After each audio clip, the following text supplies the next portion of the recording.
할렐루야, 할렐루야. 하나님의 은혜가 여러분과 함께 하시기를 축복합니다. 우리 함께 같이 기도하겠습니다. 하나님 아버지, 오늘 이 시간을 축복하여 주시옵소서. 성령님, 이 시간 우리의 마음과 생각을 주장하여 주시옵소서. 헌신을 다짐하고 결단하며 또한 이 헌신의 자리에 속하여지기를 소망하는 모든 하나님의 자녀들에게 하나님의 강한 능력을 허락하여 주시옵소서.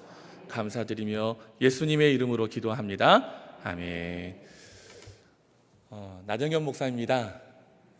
벌써 5년 차 이제 접어 들어가고 있습니다. 목사님들 이야기를 들을 때마다 담임 목사 하면 알게 될 거야 라고 하셨던 말씀들이 저는 아직도 잘 모르겠어요.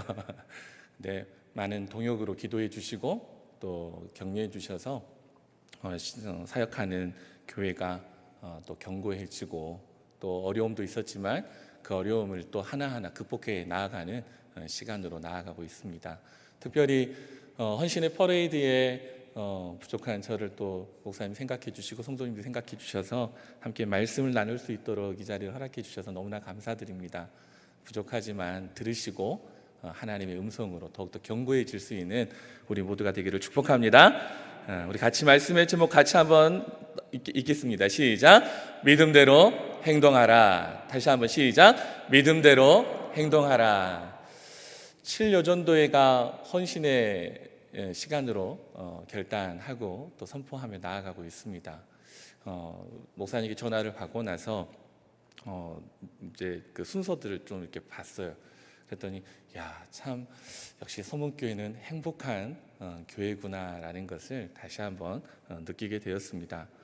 총 24번의 시간인 것 같더라고요. 그래서 이 24번의 시간 안에서 헌신을 돌아보고 또 헌신에 동참하고 그러면서 더욱더 견고해질 것 아니겠습니까? 그래서 우리 서문교회가 이 청주 안에서 더욱더 복음의 횃불로 영혼을 구원하고 또 하나님의 선한 그 사역에 정말 기름 부음 받는 쓰임 받는 교회로 세워지겠구나 그런 생각하면서 너무나 뿌듯하고 또 감사했습니다. 그러면서 오늘 말씀을 한번 여러 부분을 살펴보다가 저희 교회에서 지금 야고보서 말씀을 함께 같이 묵상하며 나아가고 있거든요.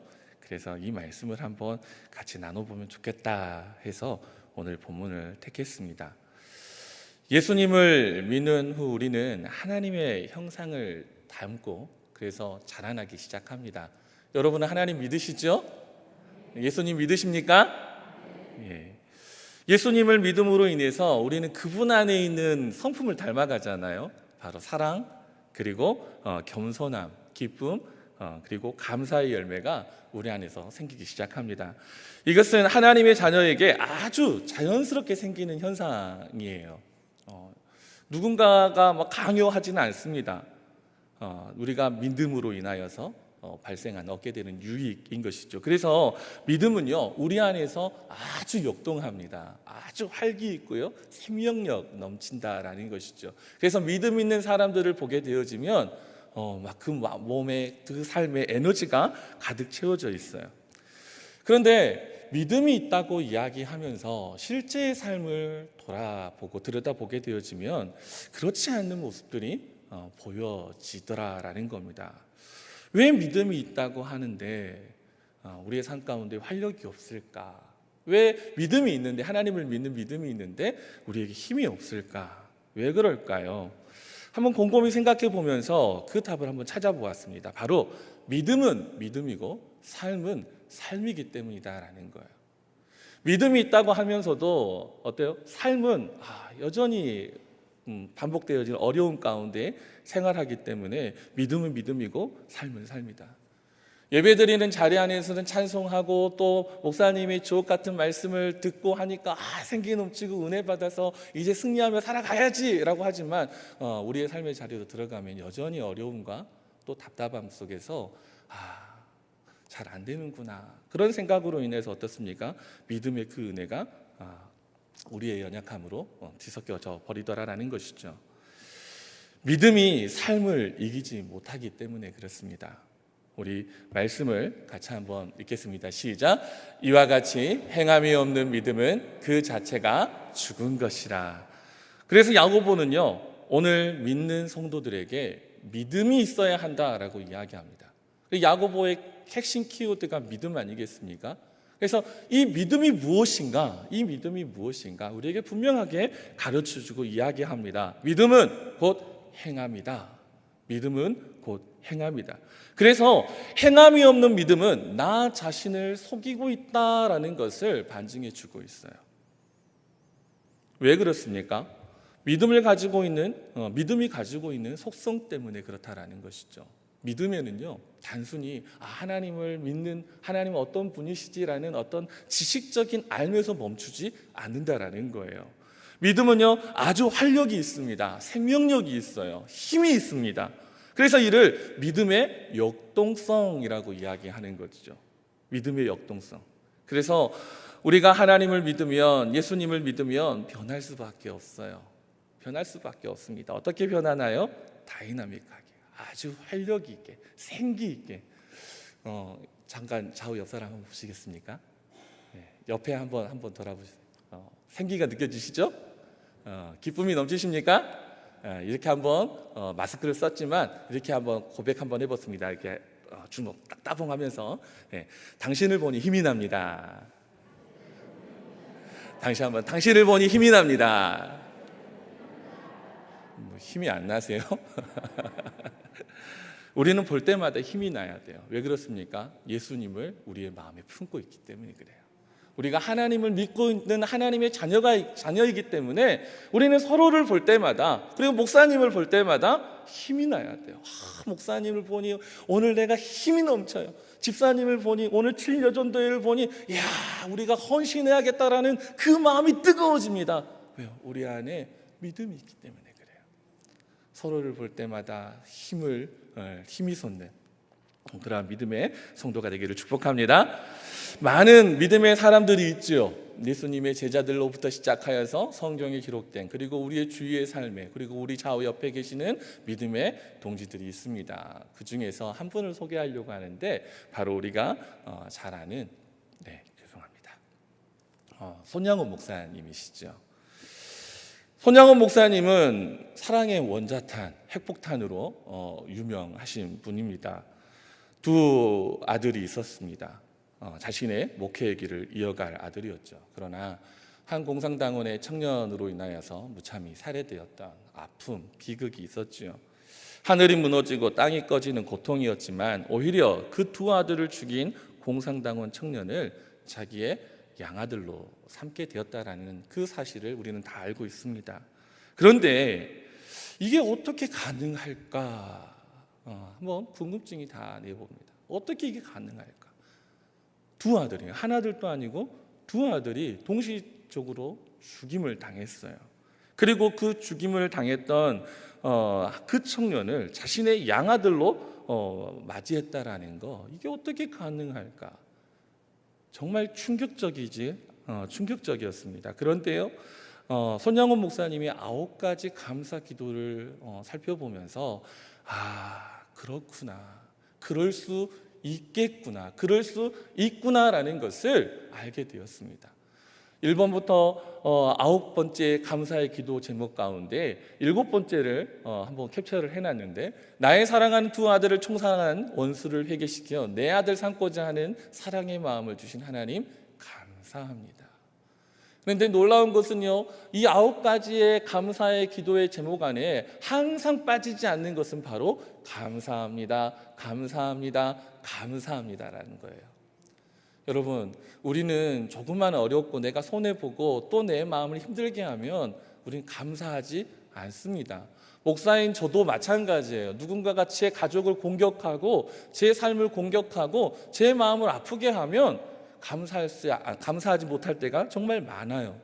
그런데 손양원 목사님은 자신의 가족들이 어떠세요? 산산이 무참히 찌그러지고 일그러지고 무너지는 것을 보면서도 감사할 수 있었다라는 것이죠. 왜 그랬을까요? 그 안에는 예수님으로 가득 채워져 있었기 때문에 그렇습니다. 주님이 보여주신 그 사랑이 나를 어때요? 감사하게끔 만들었다라는 것이죠. 사랑하는 가족 여러분, 이것이 믿음의 역동성, 예수를 믿는 믿음에서 나오는 변화다라는 거예요.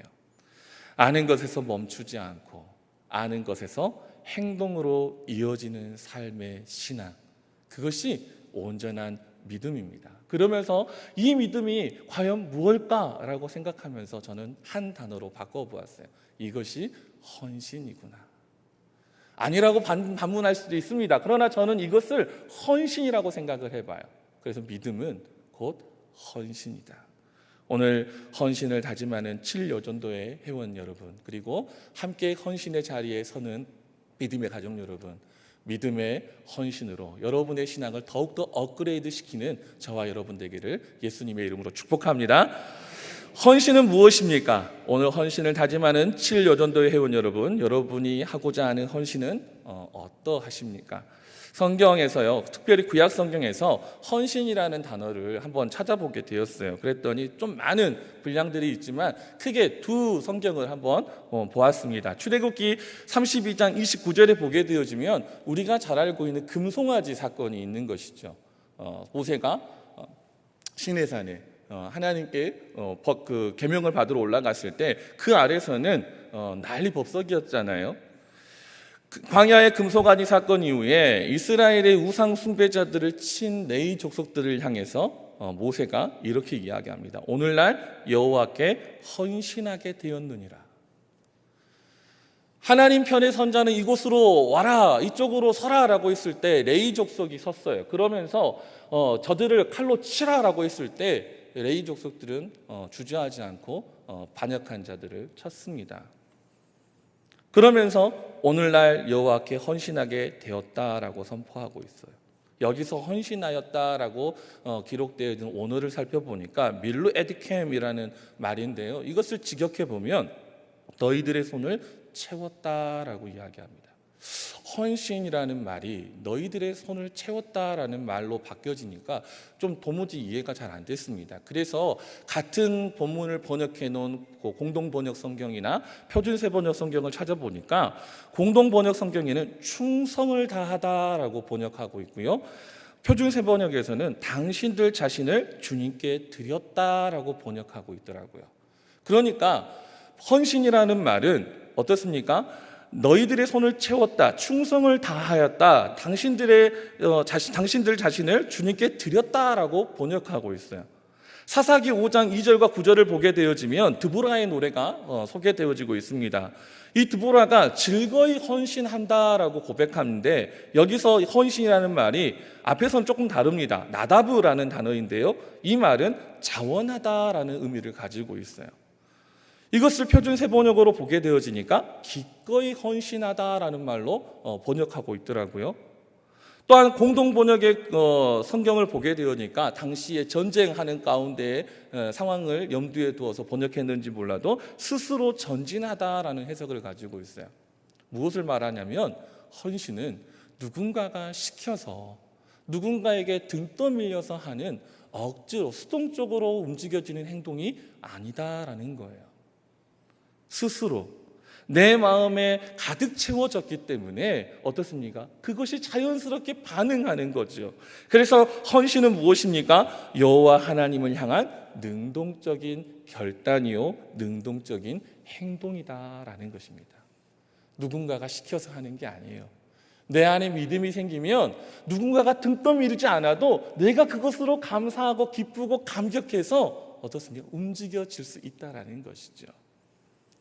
누가복음 10장에 보게 되어지면 이것을 대변해 주는 한 이야기를 우리에게 소개하고 있습니다. 그것은 바로 선한 사마리아 사람의 이야기인 것이죠. 우리는 사마리아 사람의 모습에서 이 동일한 것을 바라볼 수 있습니다. 예루살렘에서 여리고로 내려가던 중에 강도 만난, 그래서 거반 죽은 자처럼 내팽겨진 그 사람을 조명할 때에 세 사람을 지나가게 들여보냈죠. 첫 번째 누굽니까? 제사장입니다. 성경에 보면 제사장이 지나가다가 그 사람을 보았다라고 이야기해요. 그러면서 이렇게 맺습니다. 그냥 지나쳤다. 그 사람을 보고 그냥 지나쳤어요. 아마도 성전에 제사 때문에 급해서 시간이 늦으면 안 되니까 아마 지나가는 것 같습니다. 레위인 역시 그 사람을 보았습니다. 그리고 이렇게 이야기합니다. 그냥 지나쳤다. 그리고 또 한 사람이 지나갑니다. 사마리아인입니다. 사마리아인은 우리가 잘 아는 것처럼 수백 년 동안 무시당했던 사람들이죠. 정말 멸시당했던 민족입니다. 그들은 무시당하여서 늘 열등감으로 살았던 사람들입니다. 그런데 이 사마리아인이 지나가다가 똑같이 이 강도 만난 사람을 만났죠. 이 강도 만난 사람이 어쩌면 유대인이었을 것입니다. 그러면 그 마음의 증오심으로 이 사람을 한 대 더 때리든지 아니면 그냥 무심코 지나갈 수 있었을 거예요. 그렇지만 우리가 말씀을 아는 것처럼 이 사람은 이 사람을 보고 어때요? 불쌍히 여겼다라고 이야기하고 있어요. 불쌍히 여겼다. 그리고 그 상처를 싸매주고 여관까지 데려가서 돌보아 주었다라고 성경은 기록합니다. 뿐만 아니라 그의 후속 치료까지 책임져 주었다라고 성경은 우리에게 증언하고 있어요. 여러분, 이 강도 만난 사람을 바라보았던 세 사람의 모습을 보면서 예수님은 이렇게 이야기해요. 너희의 이웃이 누구냐? 너희의 이웃이 누구냐라고 말씀합니다. 그러면서 사마리아 사람을 드러내시죠. 이 사마리아 사람이 왜 이러한 선행을 베풀었습니까? 어거지로 했습니까? 아니요. 성경에는 그렇게 이야기하지 않습니다. 조금도 억지로 하지 않았어요. 오히려 그는 기쁨으로 감사함으로 이 일을 감당했다라는 겁니다. 그것을 알 수 있는 말씀이 불쌍히 여기다라는 말씀에서 찾아보는 것입니다. 그러면 도대체 어떻게 그런 에너지가, 그런 행동이 나올 수 있었을까요? 바로 이것이 믿음의 역동성이다라는 거예요. 믿음의 능력이다라는 것입니다. 우리의 감정과 생각과 경험으로는 할 수 없지만 하나님을 믿을 때 그 믿음 안에 이루는 놀라운 능력이 어때요? 우리 안에서 역사하기 때문에 이런 일을 행할 수가 있다라는 것이죠. 이야기를 마치시고 예수님께서 뭐라고 하십니까? 함께 따라해 봅니다. 가서 너도 이와 같이 하라. 사랑하는 우리 7여전도 회원 여러분, 너도 이와 같이 가서 행하는, 함께 이 헌신의 퍼레이드에 참여하는 모든 가족 여러분, 너도 이와 같이 가서 행하는 믿음의 성도가 되기를 예수님의 이름으로 축복합니다. 우리에게 이런 믿음의 역동함이 가득해야 합니다. 나와 전혀 관계없다 생각되는 일에도 이 사람처럼 다가가서 내 사랑과 열정 그리고 시간과 마음을 쏟아내는 그런 힘이 있기를 예수님의 이름으로 축복합니다. 그런데요, 사실 오늘 우리들은 이런 믿음의 활력을 너무 많이 잃어버렸다라는 데 아쉬움과 안타까움이 있습니다. 많은 사람들이 주님 앞에 나와서 그저 위로만 받기를 원한다라는 것이죠. 주님의 성전에 들어와서 우리가 기도하는 모습들을 보게 되어지면 우리는 늘 하나님 주십시오, 주십시오, 주십시오인데 그 주십시오의 내용을 보게 되어지면 하나님 평안을 주세요, 위로를 주세요, 물질을 주세요. 우리의 삶에 필요한 부분들을 달라고 하지만 우리는 하나님의 나라와 하나님의 역사를 위해 구하는 내게 능력 주십시오, 내게 담대함을 주십시오, 내게 믿음을 더하여 주셔서 나로 하여금 한 영혼이 변화되어지는 그 역사가 이루어지게 해달라고 우리는 구하는 일을 너무나 많이 잃어버렸다라는 거예요. 왜 그랬을까요? 바로 역동하는 믿음보다 감성적인 믿음이 너무 많이 치우쳐져 버렸다라는 거예요. 과거 우리의 신앙들은 너무나 뜨거웠습니다. 그래서 삶도 어렵지만 어때요? 우리의 능력, 하나님의 나라가 더 귀중하고 더 소중히 했어요. 그러니까 우리에게 복음을 전할 능력을 주세요, 생명을 구원할 능력을 주세요, 내가 하나님의 일을 감당할 수 있도록 내게 능력을 달라고 늘 하나님께 전투적으로 기도했는데 어느 순간 그런 기도는 저급한 기도가 되어져 버렸다라는 거예요. 하나님이 기가 먹었니? 하나님 우리의 마음을 모르니? 다 알고 있으니까 그냥 조근조근히 기도하고, 우리가 교양인으로서 그런 기도보다는 뭔가 좀 현대인에 맞게끔 지금 위로가 필요하니까 위로를 달라고 하는 부분이 더 낫지 않겠어? 한 성도님이 저에게 다가와서 이렇게 이야기합니다. 목사님, 왜 목사님은 항상 성령 충만, 말씀 충만, 기도해라, 성경 봐라라고만 이야기합니까? 저는 그게 너무 싫어요. 저는 한 주 내내 힘들어서 교회에 와가지고 위로받고 싶어요. 그러니 위로에 대한 말씀만 주세요라고 이야기합니다. 잠깐 순간 멈칫했어요. 무엇이 위로일까? 그 마음을 그냥에게 보듬어주고 수고하셨어요. 얼마나 많이 힘드셨어요. 이런 부분들에 대해서만 설교하는 것이 위로일까? 아니면 그 영이 어떻습니까? 넘어지고 무너지고 찢겨지는 상황에서 하나님의 극약 처방이 되어지는 그 말씀으로 그 찢겨진 것을 봉합해 주는 것이 온전한 위로일까? 맞습니다. 육신적으로 어떤 위로도 필요하죠. 하지만 영적인 부분들을 우리가 더 견고히 채울 때마다 우리 속이 단련해지면 어떻습니까? 우리는 어떤 시험을 당하든지 기뻐할 수 있다라는 것이 성경에서 우리에게 던지는 메시지 아니겠습니까? 그러니 겉모습도 중요하지만 우리 속사람이 강건해져야 우리가 무슨 일을 하든지 기뻐하고 감사할 수 있다라는 것이죠. 역동함이 필요합니다. 왜 많은 그리스도인들의 믿음이 있다고 하면서 이런 역동성을 잃어버리는 것일까요? 말씀을 같이 한번 읽겠습니다. 시작. 내가 하나님은 한 분이신 줄을 믿느냐? 잘하는도다. 귀신들도 믿고 떠느니라. 아멘. 우리는 속지 않아야 돼요. 귀신도요, 마귀도 하나님을 믿습니다. 귀신들도 하나님을 믿어요. 많은 성도들이 믿음이 있다고 하면서도 이런 역동성을 잃어버린 이유는 이것을 알지 못합니다. 귀신들도 하나님을 알고 두려워합니다. 무슨 말이에요? 감성적인 반응이라는 거예요. 알고는 있다는 것이죠. 알고는 있다고 하는 거예요. 그러나 알고 있으면 어떻습니까? 안 건드려야 되잖아요. 근데 건듭니다. 무너뜨립니다. 거짓을 말하고 속이게 합니다. 왜 그래요? 지식적으로, 감성적으로 다가오기 때문에 그래요. 오늘날 많은 성도들이 하나님 앞에 나아갈 때에 감성적인 반응만을 추구하는 경향이 너무나 많다라는 거예요. 그래서 교회에 올 때, 말씀을 들을 때 우리의 마음의 평안과 위로만을 구하는 것입니다. 능력을 행하기보다는 베풀어 주시는 그 은혜만을 좋아하는 것이죠. 마치 어때요? 능력 행하기보다 베풀어 주시는 그 은혜. 베세다 광야에서 5개의 떡과 2마리의 그 물고기를 통해서 이제는 우리 평생 먹고도 살겠구나. 저분만 함께 있으면 보여지는 이적만 바라보는, 그것만 바라보는 은혜만을 쫓아 구하기 때문에 우리는 담대해지지 못하고 견고해지지 못한다라는 거예요. 우리는 무엇을 보아야 돼요? 믿음을 보아야 돼요. 그것을 일으키시는 하나님의 능력을 보아야 되는데 보여지는 사물만 본다라는 것입니다.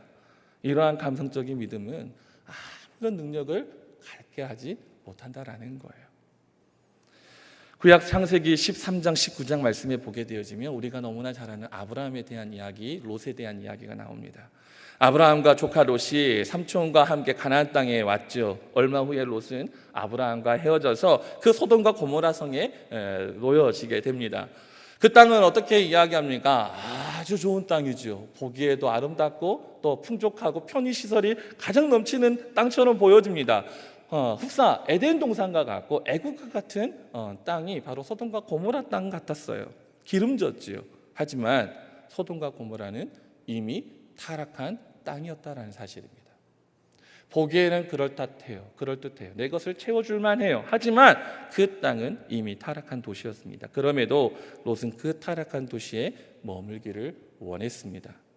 그는 하나님을 계신 것을 믿었어요. 하나님의 사자인 천사들의 말 또한 믿었습니다. 하나님의 심판도 믿었어요. 하지만 그는 하나님의 말씀에 순종하지 않았습니다. 단지 믿기만 한 것이죠. 오늘날 얼마나 많은 믿는 사람들이 있습니까? 교회에 와서 예배하는 사람들도 예수를, 하나님을 믿습니다. 또한 교회 공동체에 속하지 않는 사람도 예수님을 믿고요, 하나님을 믿습니다. 그래서 우리에게 그렇게 이야기하잖아요. 어떻게 예수 믿는 사람이 저래? 어떻게 하나님 믿는 사람들이 저럴 수가 있어? 그 말은 무슨 말이에요? 비아냥거리는 게 아니라 그럴 수 없다라는 거죠. 예수 믿는 사람들은 그럴 수 없다라는 거예요. 목사님 예수님 믿잖아요. 그런데 어떻게 그럴 수 있습니까? 그거예요. 그 사람들도 믿는 거예요.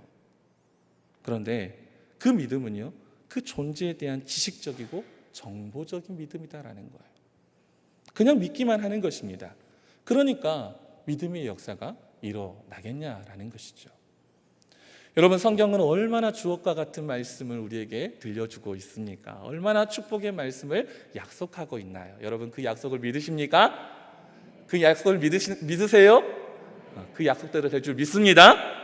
네, 사람들은 믿어요. 믿습니다. 그런데 그 약속의 삶을 살지는 않는다라는 거예요.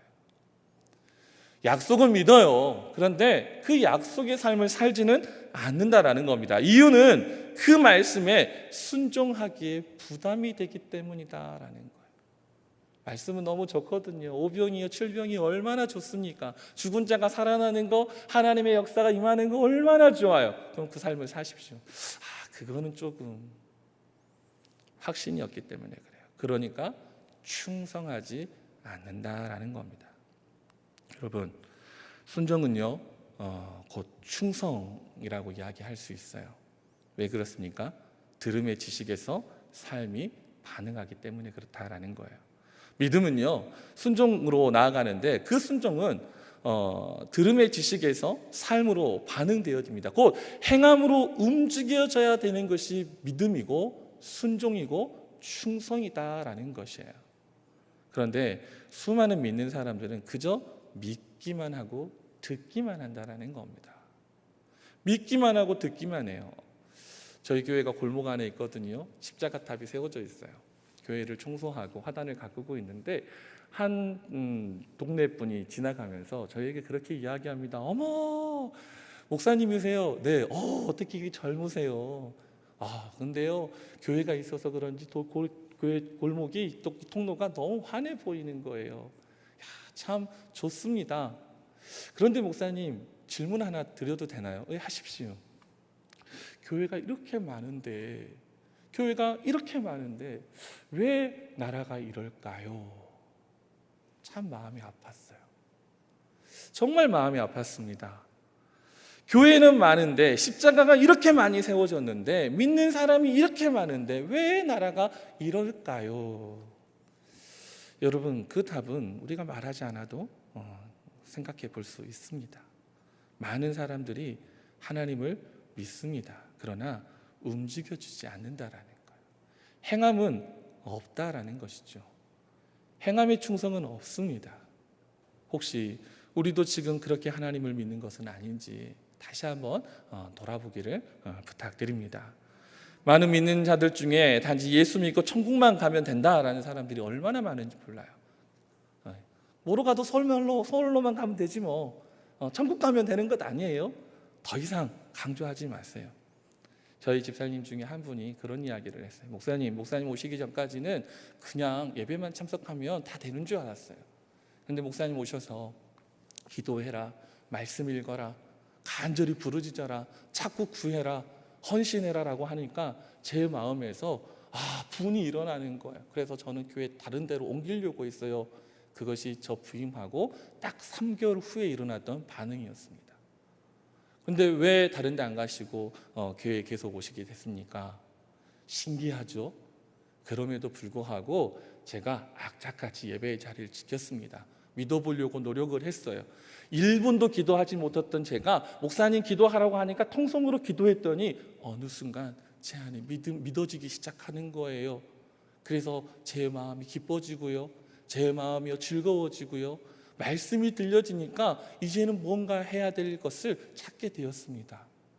놀라운 반응입니다. 여러분, 믿음이 우리 안에 생기면 우리는 누가 시키지 않아도 해요. 우리는 안에 믿음이 우리 안에 생겨지면 우리가 하나님의 역사된 일들을 바르게 바라보고 온전히 그것을 주시하여 나아갈 수 있다라는 것입니다. 여러분, 롯을 생각해 보십시오. 그는 소돔성에서 구원받았지요. 그러나 그의 삶은 비참하였습니다. 롯은 삶의 불행에 연속되어진 삶이었습니다. 그는 하나님을 믿긴 했지만 그 말씀에 순종하지 않으므로 그의 가정이 다 무너져 버리지 않았어요. 급기야 그 두 딸이 아버지를 범하였던 이상한 행동을 했던 모습들을 성경은 우리에게 증언하고 있어요. 이처럼 단지 믿는다는 것은 어때요? 이렇게 믿는 것은 의미가 없는 거예요. 믿음에는 반드시 순종으로 이어지는 충성이 있어야 되는 것입니다. 여러분, 하나님을 믿으시기 바랍니다. 순종하십시오. 순종에서 멈추지 말고 충성하시기 바랍니다. 그래서 믿음과 충성에 대한 좋은 예를 오늘 성경은 우리에게 증언합니다. 바로 21절 이하에서 말씀하는 바로 믿음의 모델 아브라함과 라합의 이야기이지요. 창세기 15장에서 아브라함은요, 하나님을 믿음으로 하나님께서 그를 의로 여기셨다라고 이야기합니다. 의로 여기셨어요. 그런데 그의 믿음의 완성은 15장에서 멈추는 게 아니라 어디로 이어져요? 22장으로 넘겨져요. 22장이 뭡니까? 모리아산 하나님의 시험인 것이죠. 하나님께서 모리아산에서 이삭을 하나님께 바쳐라 라고 이야기했습니다. 이 사건은 하나님도 놀라는 사건이었어요. 얼마나 당황하셨는지 하나님께서 아브라함을 과소평가했던 사건이 아니겠습니까? 하라고 하니까 그대로 내리쳤어요. 하나님께서 그 브레이크 밟으셨죠. 됐다, 그만, 내가 너를 알았다, 그만해, 제발. 하나님은 마음이 벌렁벌렁거리셨어요. 아브라함의 믿음이 그랬다라는 것입니다. 그런데 더 놀라운 것은요, 이 아브라함이 이 하나님의 시험을 이미 확신하고 생각하고 있었다라고 성경은 이야기합니다. 우리 히브리서 11장 19절 있습니다. 시작. 그가 하나님이 능히 이삭을 죽은 자 가운데서 다시 살리실 줄을 생각한지라. 대단하지요. 여러분, 하나님께서 이렇게 하실 것을 이미 생각했다라는 거예요. 왜요? 주신 자도 하나님이시고 가져가시는 자도 하나님이시기에 하나님은 결코 나를 손해보지 않고 망하지 않고 내 마음을 실족하지 않게 하시는 분이다. 그래서 어때요? 하나님께서 주셨지만 내가 다시 드리면 하나님은 다시 주실 거다. 그 생각이 그 안에 있었다라는 것이죠. 여러분, 이것이 믿음입니다. 여러분의 손에서 잠깐 없어진다고 해서, 내가 지금 잠깐 힘들다고 해서 그것을 내가 거부하고 밀어버리고 그 자리에 멈춰버리면 우리는 하나님의 역사를 경험할 수가 없는 거예요. 혹시 여러분 헌신의 부름이 오거나 여러분 안에 헌신의 그 움직임이 생길 때에 혹시 내 안에서 이리저리 저울질한다면 여러분, 선한 것을 붙들고 하나님의 말씀에 철저히 나아갈 수 있기를 예수님의 이름으로 축복합니다. 또 한 사람 라합을 이야기하죠. 여리고성에서 이스라엘 백성들을 통해 나타난 여호와 하나님에 대한 그 소식을 듣고 정탐꾼들을 숨겨주었습니다. 이 히브리서 11장 31절의 말씀인데 같이 한번 읽어봅니다. 시작. 믿음으로 기생 라합은 정탐꾼을 평안히 영접하였으므로 순종하지 아니한 자와 함께 멸망하지 아니하였도다. 라합을 통하여서 우리에게 보여주는 것은 무엇입니까? 우리가 하나님을 믿으면 하나님은 우리를 끝까지 책임져 주신다라는 거예요. 우리가 하나님을 믿으면 하나님은 끝까지 책임져 주십니다. 우리가 하나님께 헌신하면 하나님은 그 헌신의 그 배로 더한 것으로도 갚아주신다라는 사실을 우리는 믿어야 돼요. 그래서 여러분, 헌신에 주저하지 않기를 바랍니다. 믿음에 주저앉기를 바랍니다. 믿음이 내게 들어오면 그 믿음으로 행할 수 있어야 돼요. 그것이 믿음의 역동성이다라는 것이죠. 이런 믿음의 역동함이 세상을 변화시키는 능력이 된다라는 거예요. 우리가 믿기만 하는 것이 아니라 믿음대로 행할 때 비로소 우리 안에 있는 진정한 능력과 주의 역사가 나타납니다. 우리가 예수를 믿지만 우리의 삶에서 아무 일도 일어나지 않는다면 이것은 너무나 억울한 일 아니겠습니까? 그래서 신앙의 믿음의 역동성은 그런 면에서 정말 중요하죠. 그렇다면 이제 말씀을 마무리하려고 합니다. 어떻게 해야 이 신앙의 믿음의 역동함을 우리가 회복하고 더 견고히 세울 수 있을까? 크게 세 가지만 간단하게 이야기하고 우리 함께 기도하도록 하겠습니다. 1번 같이 한번 읽겠습니다. 시작. 기도와 말씀의 약속을 의지해야 한다. 여러분, 기도하시기 바랍니다. 말씀 보시기 바랍니다. 왜 말씀을 보고 기도해야 되냐? 바로 사도행전 2장에 보게 되어지면 예수님의 제자들이 성령 받고 나타난 그 역사들을 우리는 경험하게 되어집니다. 그 전에는 하지 못했어요. 얼마나 가슴 졸이고 나약한 사람들이 예수님의 제자였어요. 그런데 사도행전 2장 이후에 그들은 변해졌어요. 담대해졌어요. 스마트해졌어요. 용맹해졌어요. 왜요? 그들 안에 성령이 역사했기 때문에 그렇습니다. 하나님의 말씀, 주님의 말씀을 붙들었기 때문에 그래요. 2장 4절에 보니까 그들은 주님의 말씀을 들었습니다. 약속한 것을 받기까지 떠나지 말라. 어때요? 그래서 그들은 기다렸어요. 그러면서 뭐 했습니까? 기도했어요. 그랬더니 그들은 능력을 받았어요. 세상을 변화시키기에 충분했다라는 것입니다. 여러분, 예수님의 말씀에 순종했기에 이것이 가능했다라는 것이죠. 여러분, 말씀이 여러분의 삶 가운데 떠나지 않기를 예수님의 이름으로 축복합니다. 그것을 더 견고하게 세우기에 기도하시기 바랍니다. 왜 믿음의 역동함을 잃어버릴까요? 여러분, 마음이 둔감해졌기 때문에 그래요. 마음이 둔감해졌기 때문에 그래요. 우리의 생각이 너무 많기 때문에 그래요. 내 경험이 앞서기 때문에 그렇습니다. 너무 내가 이성적이고 계산적이기 때문에 그래요. 믿음으로 인해 일어나는 역동적인 그 역사는 어때요? 내가 앞서면, 내 경험이 앞서면, 이성이 앞서면 역사는 일어나지 않습니다. 말씀이 내 앞에 있어야 되고 기도가 내 중심에 있어야 그것이 가능하다라는 것이죠. 헌신을 원하십니까? 그렇다면 기도와 말씀으로 다시 재무장할 수 있기를 예수님의 이름으로 부탁드립니다. 두 번째 같이 읽습니다. 시작. 말씀의 순종. 앞에 비슷하지만 순종이에요. 순종이 필요합니다. 저희 가족 사진입니다.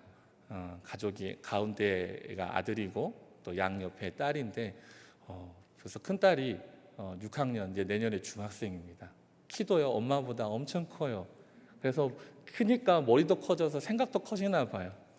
그런데 이 아이하고 이야기를 하다 보면 종종 이 큰딸 혜민이가 참 많이 성숙하구나라는 것을 느껴질 때가 있습니다.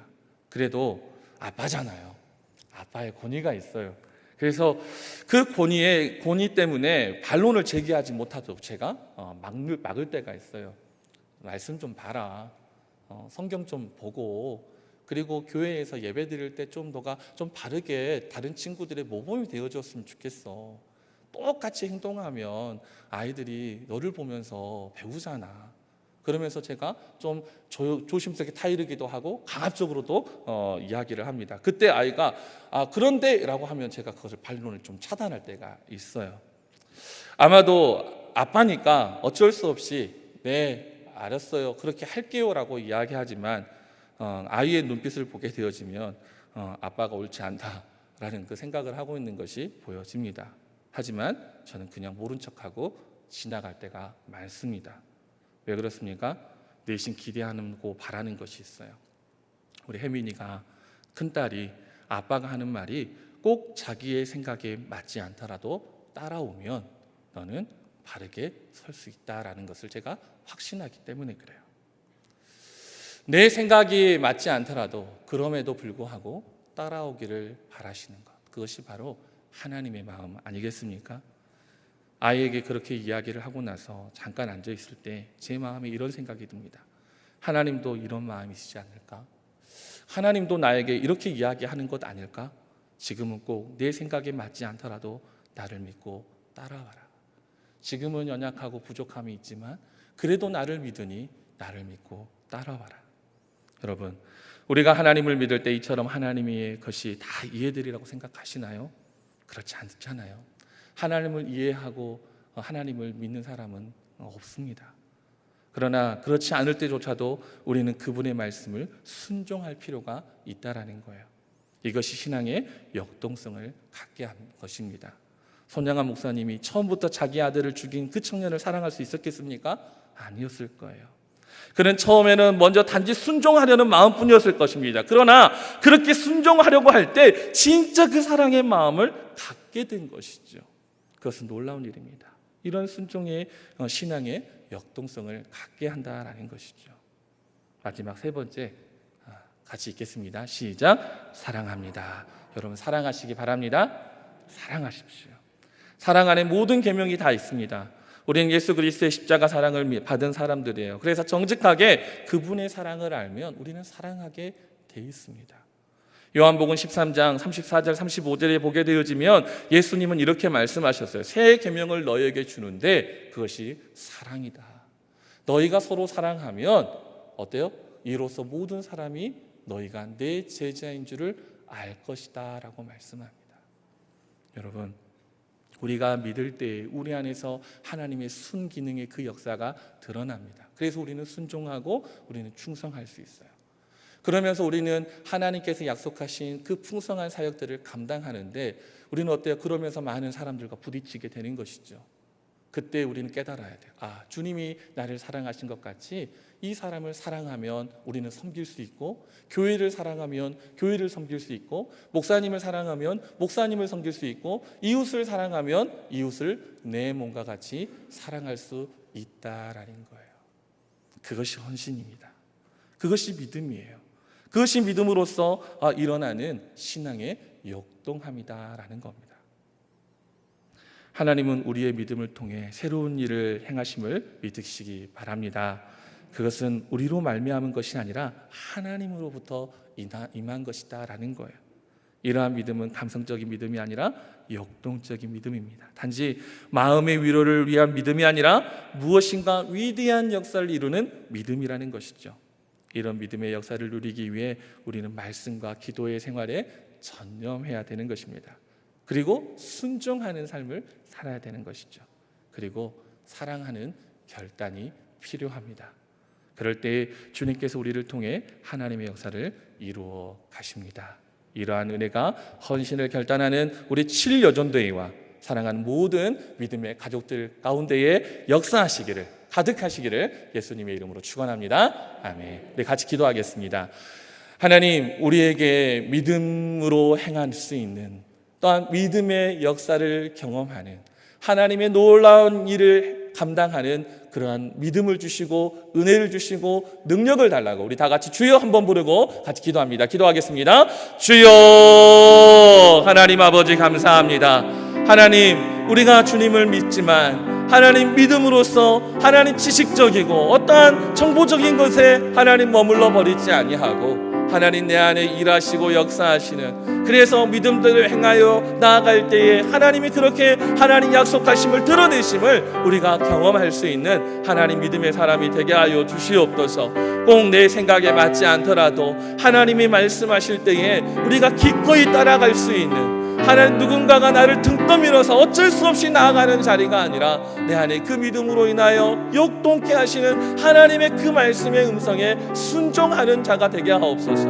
하나님을 사랑하니까, 또한 하나님의 말씀을 하나님 내가 믿으니까 하나님 내 안에서 그렇게 일하시는 하나님의 놀라운 음성을 하나님 더 세밀하게 경험할 수 있도록 인도하여 주옵소서. 하나님 아버지 감사합니다. 우리가 헌신을 다짐하고 또 결단하며 하나님 앞에 섰습니다. 이것이 말뿐인 또 어떠한 행사적인 것으로 멈추지 않게 하시고 분명 말씀하시는 그 말씀대로 믿음으로 또 행할 수 있는 그러한 담대한 믿음의 사람들이 되게 하여 주시옵소서. 나를 통하여 하나님이 웃음 짓기를 원하시고 나를 통하여 하나님의 역사가 더 풍성하게 열매 맺기를 소망합니다. 이 시간 저의 헌신의 결단을 받아 주시옵소서. 우리의 믿음을 새롭게 하여 주시옵소서.